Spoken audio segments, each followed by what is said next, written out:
Chicken Pasanda is one of the mildest curries on the local Indian restaurant menu, but that doesn't mean it's not a popular one. I'm making a quick and easy version today that can be ready and on the table in under 30 minutes. Hi, I'm Nikki. Welcome back to our kitchen where we show you how to make delicious, family-friendly recipes. Chicken Pasanda is a lovely, creamy curry that isn't overpowered by spice and heat. If I've got family members or children coming over and they don't like a spicy curry, then I guarantee this one's going on the table. So let's get cooking. We're going to start by heating 2 tablespoons of ghee in a large frying pan over a medium heat.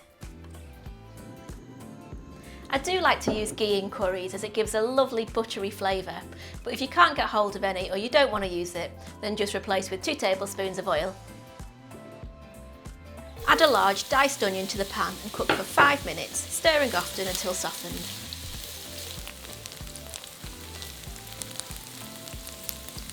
I'm using 3 chicken breasts that have been chopped into bite-sized pieces in this recipe, but you could replace with boneless chicken thighs if you prefer.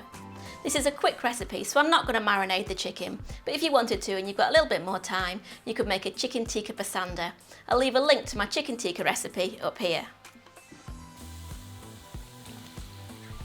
Add the chicken along with 3 cardamom pods and cook for 5 minutes, stirring occasionally until the chicken is sealed.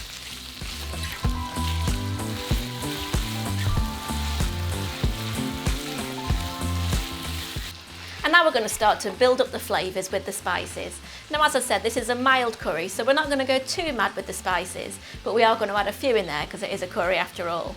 So I've got a teaspoon of cumin, 1½ teaspoons each of ground coriander and garam masala, half a teaspoon each of mild chilli powder and turmeric, and 1/4 teaspoon each of salt and black pepper. Add those spices to the pan along with 2 cloves of minced garlic and 2 teaspoons of minced ginger. Stir everything together and cook for 2 minutes to ensure the chicken is coated in those delicious spices and the spices start to release their fragrance. Now we're going to add in 240 ml or a cup of full fat plain yoghurt, along with 60 ml or 1/4 cup of double or heavy cream and 3 tablespoons of ground almonds. Stir it all together and bring to a gentle boil, then simmer for 6 to 8 minutes until the chicken is cooked through and the sauce has thickened slightly. Now for an extra bit of fresh flavour, we're going to add in 2 tablespoons of chopped fresh coriander or cilantro.